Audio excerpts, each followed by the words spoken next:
저는 마디사랑병원의 변재영 원장입니다.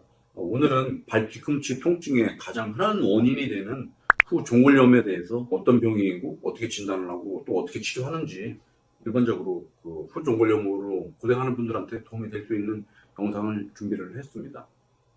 원장님, 후종골염은 어떤 질환인가요? 그 종아리 뒤쪽에 보면은 종아리 근육 밑으로 아킬레스건이 있고, 아킬레스건은 뒤꿈치 뼈에 붙게 되는데 그 붙는 뼈를 우리가 종골이라고 합니다. 아킬레스건이 붙는 종골 주위에 생기는 그 염증을 우리가 후종골염이라고 하는데, 초기에는 대부분 후종골 쪽에 앞뒤로 있는 얇은 점액낭층이 있거든요. 이 점액낭층에 염증이 생기면서 통증을 일으키는 분들이 있고요. 또 후종골염이 오랫동안 지속이 되는 분들은 염증으로 인해서 자극이 되게 되면은 뼈가 더 자라는 분들도 있거든요. 이제 그런 분들은 꽤 진행이 되는 분들인데, 뼈가 자라는 분들까지 우리가 넓은 범위에서 후종골염으로 진단을 내리고 있습니다. 그렇다면 후종골염의 원인과 증상은 어떤 게 있을까요? 대표적인 원인은 어려서부터 발목을 과사용을 하는 경우입니다. 대부분 오시는 환자분들을 보면은 10대 때는 운동선수를 하다가 성인이 되고 나서도 자기가 그 10대 때 했던 운동을 취미삼아 하는 분들이 후종골염이 오는 분들이 많은데, 대표적으로 뭐 축구라든지 아니면 배드민턴과 같은 라켓 운동 같이 점프를 하고 뛰고 급가속이 되고 그 감속이 되는 그런 운동을 하는 분들한테 많이 생기고요. 그거 이외에도 발이 꽉 끼는 구두 같은 거를 업무상 오랫동안 많이 신어야 되는 분들한테도 이 후종골염이 생기는데, 대부분 이런 분들은 통증이 있을 때 붓기가 있다고 하는 분들도 있고요. 또 지금 사진에서 보시는 바와 같이 돌출이 된 걸 불편해하는 분들도 있는데, 화살표 있는 부위에 돌출이 되어 있지만 반대쪽에는 없지 않습니까? 결국 이런 분들은 돌출된 부위 아픔도 있고, 많이 사용을 하게 되면 통증을 느끼는 증상도 있는데, 그때 뭐 열감을 느낀다는 분들도 있고요. 뼈가 더 자라는 분들 같은 경우에는 후종골염이 없는 부위하고 있는 부위의 신발 사이즈를 달리해야 되는 분들도 있습니다. 즉, 후종골염이 있는 부위에는 사이즈를 하나 큰 신발을 신어야 된다고 하는 분들도 계세요. 원장님, 후종골염은 어떻게 진단하나요? 사실 후종골염의 진단은 그렇게 어렵지는 않아요. 왜냐하면 증상이 특이적이고 환자분들도 대부분 뒤꿈치부터 병이 있다고 알고 오시는 분들이 많은데, 일단 환자의 증상 부위가 뒤꿈치에 있고 눌러서 압통이 있으면서 초음파 같은 검사에 염증이 있으면 진단이 내려드릴 수 있겠지만은, 좀 더 진행이 돼서 뼈가 자라는 분들은 오히려 또 진단이 쉬울 수도 있는데, 엑스레이 찍게 되면 쉽게 진단이 됩니다. 지금 보시는 사진이 엑스레이 사진인데, 원안에 하얗게 아킬레스건이 뼈에 붙는 부위에 이렇게 뼈가 자라있는 것을 볼 수가 있지 않습니까? CT를 통해서도 이제 좀 더 확진이 될 수가 있는데, 지금 보시는 사진은 CT 사진이 되겠고, 화살표에는 뒤꿈치에 아킬레스건 붙는 위쪽으로 하얗게 뼈가 자라는 것을 볼 수가 있습니다. 그거 이외에도 이제 병이 심하게 오래 진행이 된 분들은 염증의 정도나 뼈의 크기 정도나 그런 걸 알기 위해서 MRI 검사도 하게 되는데, 지금 원안에 보시는 것과 같이 MRI 사진상에 뼈도 자라있는 것도 볼 수가 있겠지만은, 주위에 있는 아킬레스건의 염증도 있고, 그걸로 인해서 시그널도 변화하게 되는 것을 볼 수가 있습니다. 이렇게 엑스레이나 CT나 MRI를 찍게 되면 대부분 후종골염은 진단하는 게 그렇게 어렵지는 않습니다.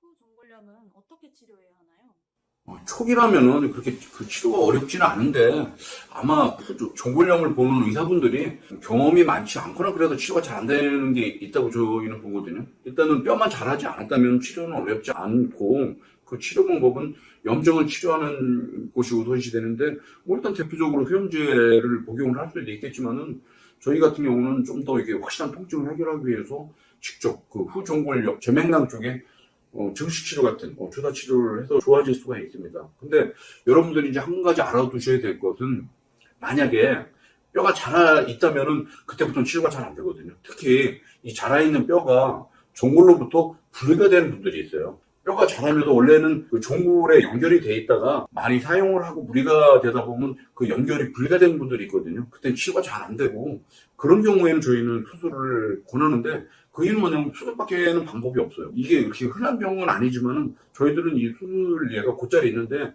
뼈를 제거하는 게 근본적인 이제 수술의 목적이 되겠고요. 그러기 위해서는 절개를 통해서 이제 우리가 병변 부위로 들어가서 아킬레스건을 절개를 가해서 박리를 한 다음에 뼈를 노출을 하게 되는데, 아킬레스건을 박리해서 들어가게 되면 자라있는 뼈를 볼 수가 있고요. 또 종골 부위, 종골도 대부분 뼈가 더 자라 있는 경우가 많은데 이 뼈도 저희들은 제거를 적극적으로 하고 있습니다. 그 이유는 뭐냐면은 그 뼈를 제거하지 않으면은 돌출되어 있는 뼈는 남아있기 때문에 그걸로 인해서 또 압통이나 또 불편감을 호소하는 분들이 있어서 요즘에는 종골에 남아있는 뼈 중에 돌출되어 있는 부분도 제거를 하게 되는데 이렇게 되면은 이제 아킬레스건을 봉합을 하는데 조금 애로사항이 있긴 한데 저희들 같은 경우에는 아킬레스건 봉합을 할 때도 일반적인 봉합을 하게 되면은 한 땀 한 땀 뜨는 분리된 봉합, 인터럽티드 수처를 하게 되는데 저희 같은 경우에는 하나의 실로 쭉 연결이 되는 봉합을 함으로 인해서 아킬레스건의 안정성이나 치유 정도를 좀 더 높이고 있습니다.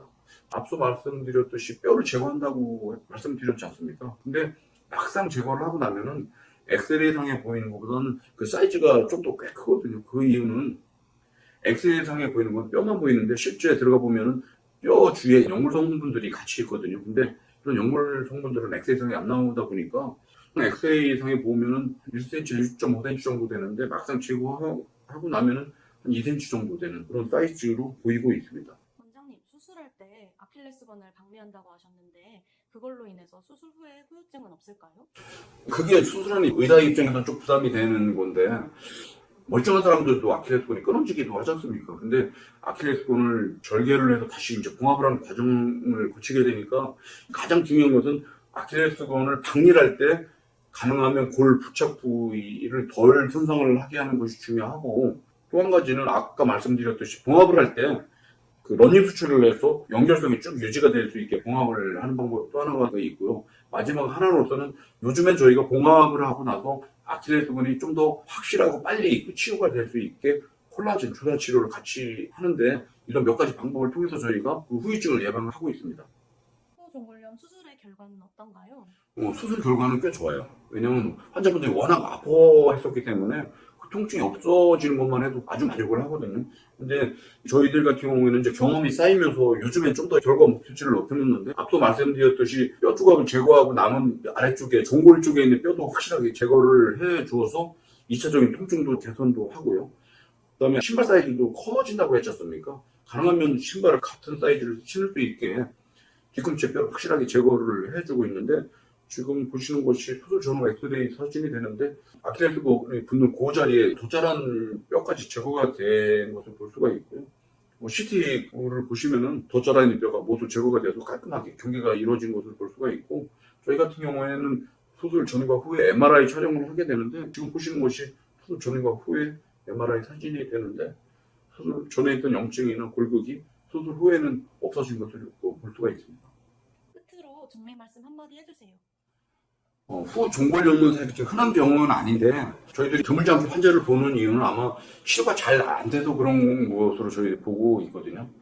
만약에 뼈만 잘하지 않았다면 그렇게 그 치료는 어렵지 않습니다. 그 정맥랑의 적절한 주사 치료나 염증 치료를 하게 되면 쉽게 좋아질 수가 있고요. 만약에 뼈가 자라 있다면 그때부터는 치료가 잘 안 된다고 보시면 되고 그때는 수술을 고려를 하셔야 되고 수술의 방법은 자라 있는 뼈를 제거하는 수술법이 되겠고요.